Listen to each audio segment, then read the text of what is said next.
నమస్కారం అండి. నేను doctor Jahnavi, Deepak Nagar medical officer.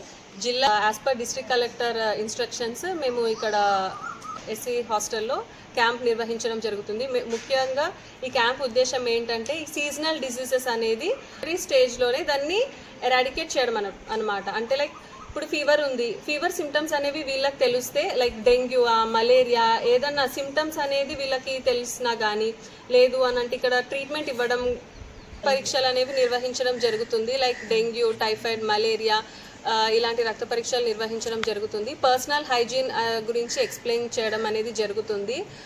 Fever treatments కానీ, స్కిన్ ఎలర్జీస్ కానీ, జీస్ అంటాం మెయిన్గా. ఈ రైనీ సీజన్స్లో గ్యాస్ట్రోఎంటరైటిస్ ప్రాబ్లమ్స్ వస్తుంటాయి, స్కిన్ ఇన్ఫెక్షన్స్ ప్రాబ్లమ్స్ వస్తుంటాయి. వాటికి సంబంధించిన ట్రీట్మెంట్ ఇవ్వడం అనేది జరుగుతుంది.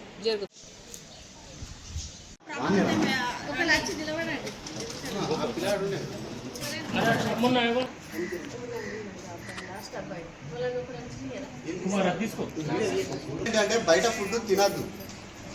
బయట ఫుడ్ మీరు బజ్జీలు ఇప్పుడు ఇది బాగా డేంజర్.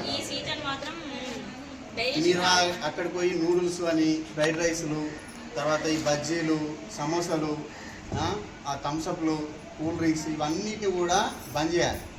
అవి బంద్ చేస్తేనే ఓన్లీ హాస్టల్ చేసుకున్నాం. ఈ వర్షాకాలం సీజన్ అంతా మనం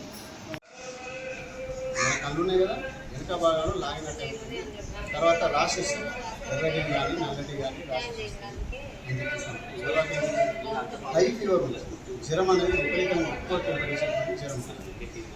సో తర్వాత ఇంకోటి ఏంటంటే ఇంటర్నల్ బ్లీడింగ్స్ ఉంటాయి, మోషన్స్ వచ్చేటప్పుడు కానీ రక్తం బ్లీడింగ్ అవ్వడం అనేది.